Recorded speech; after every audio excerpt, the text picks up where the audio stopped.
भारत में बीफ अब सिर्फ मांस नहीं रहा बल्कि सांप्रदायिक हथियार बन चुका है।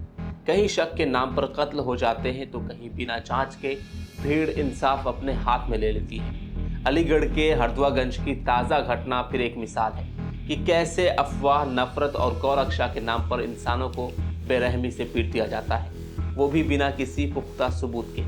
बीते 24 मई को अलीगढ़ जिले के थाना हरदुआगंज में 4 युवकों को भीड़ ने उस शक में बुरी तरह से मारा कि वो बीफ ले जा रहे थे। ये वीडियो सोशल मीडिया पर जैसे ही वायरल हुआ तो बवाल शुरू हो गया कि कैसे सिर्फ शक के आधार पर जानवरों से बदतर सुलूक किया गया। मगर जब इस घटना को बीते कुछ दिन हो गए हैं तब एक लैब की रिपोर्ट सामने आई है और इसमें चौंकाने वाला खुलासा किया गया है। चलिए आपको बताते हैं कि आखिर इस रिपोर्ट में ऐसा क्या खुलासा किया गया है जिससे अब सिर्फ शक के बिना पर हैवानियत करने वाले आरोपियों की मुश्किलें बढ़ गई है। अलीगढ़ का हरदुआगंज थाना इलाका वैसे तो शांत समझा जाता है, लेकिन 24 मई को सब कुछ उल्टा हो गया। सुबह के वक्त जब ज्यादातर लोग अपनी रोजमर्रा की जिंदगी में लगे थे तभी एक खबर फैलती है, कुछ लोग गाड़ी में बीफ भरकर ले जा रहे हैं। बस फिर क्या हुआ? जैसे ही ये बात मोहल्ले में फैली, कुछ कथित गौरक्षक मौके पर पहुंच गए। उनके पास ना तो कोई सरकारी ओहदा था, ना पहचान, पर उनके हाथों में डंडे लाठियां थी। उन्होंने 4 युवकों को, कदीम, अली, अरबाज और एक और युवक को रोका। फिर बिना पूछे, बिना कुछ परखे, शक के आधार पर मारना शुरू कर दिया।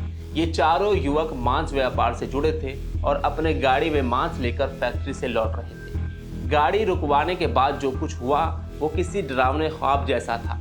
आरोपियों ने चारों युवकों को गाड़ी से नीचे खींचा और बेतहाशा पीटना शुरू कर दिया। आसपास के लोग तमाशबीन बनकर देखते रहे। कुछ वीडियो बनाने लगे और कुछ ने तो वीडियो सोशल मीडिया पर डाल भी दिए। 3 युवक, कदीम, अली और अरबाज, खून से लथपथ होकर दीवार से लगकर बैठ गए। ये वही तस्वीर है जो बाद में वायरल हुई, जिसमें तीनों की हालत देखकर आंखें नम हो जाती हैं।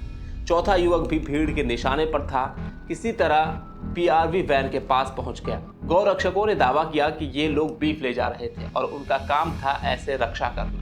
मौके पर पहुंची पुलिस ने भीड़ को तितर-बितर किया और घायल युवकों को अस्पताल पहुंचाया। सभी को गंभीर हालत में मेडिकल कॉलेज में भर्ती कराया गया। 1-2 युवक तो बोलने की हालत में भी नहीं थे। पुलिस ने घटना का संज्ञान लिया और एफआईआर दर्ज की है। शुरुआत में मामला बीफ तस्करी का भी बताया गया, पर साथ ही पुलिस ने मांस के सैंपल को लैब भेज दिया ताकि पता चल सके कि सच में बीफ था या कुछ और। जैसे जैसे पुलिस जांच आगे बढ़ी, कई सच्चाई सामने आई है। 4 युवक अलीगढ़ के ही मांस व्यापार से जुड़े थे, उनके पास लाइसेंस भी था। 24 मई की सुबह वो मीट फैक्ट्री से मांस लेकर निकले थे। उनके पास हर कागज मौजूद था जो कानूनी तौर पर ज़रूरी होता है, मसलन transport permit, licence, meat factory से रसीद, ये सब जो है उनके पास थे। मगर इस कानूनी दस्तावेज का कोई मोल नहीं था उस भीड़ के सामने जिसने सिर्फ शक को आधार बनाया और उन पर हमला कर दिया। घटना के 3 दिन बाद 27 मई को मथुरा की लैब से मांस की जांच रिपोर्ट आई। इंडिया टुडे के पत्रकार अकरम खान ने इस रिपोर्ट के बारे में पुलिस अधीक्षक अमृत जैन से बात की। उन्होंने साफ साफ कहा कि जो मांस पीड़ितों के पास से मिला था वो प्रतिबंध मांस यानी बीफ नहीं था। रिपोर्ट में साफ था कि न वो गाय का मांस था न वो बछड़े का, यानी जिन लोगों को गौ हत्या के नाम पर मारा गया उनका इससे कोई ताल्लुक ही नहीं था। पुलिस ने इस मामले में तेजी दिखाते हुए अब तक 3 लोगों को गिरफ्तार कर लिया है। एक नामजद आरोपी अब भी फरार है। इन सभी पर गंभीर धाराएं लगी है, हत्या का प्रयास, डकैती, वसूली और सांप्रदायिक शांति भंग करने की कोशिश। पुलिस का कहना है कि और भी लोगों की पहचान हो रही है और जल्द ही बाकियों की गिरफ्तारी होगी। इस घटना के बाद जब लहूलुहान 3 युवकों की तस्वीर सोशल मीडिया पर वायरल हुई तो एक बार फिर सवाल खड़े हुए कि क्या हम एक लोकतांत्रिक देश में रह रहे हैं जहां कानून से ऊपर भीड़ होती है। हालांकि पीड़ित मरे नहीं, लेकिन मार का जो पैटर्न था वो हूबहू मॉब लिंचिंग जैसा था। अगर समय रहते पुलिस ना पहुंचती तो शायद एक और पहलू खान, अखलाक जैसे नामों की लिस्ट में इन तीनों युवकों का नाम भी जुड़ जाता।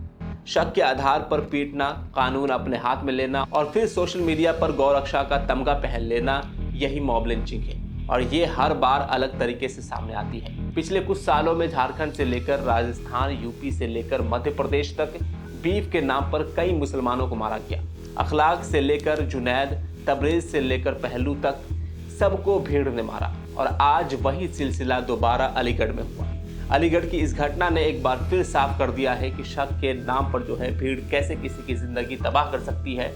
सवाल ये है कि कब तक होता रहेगा, कब तक जांच से पहले सजा दी जाती रहेगी और सबसे अहम कि कब तक गौरक्षा के नाम पर मुसलमानों को निशाना बनाया जाता रहेगा।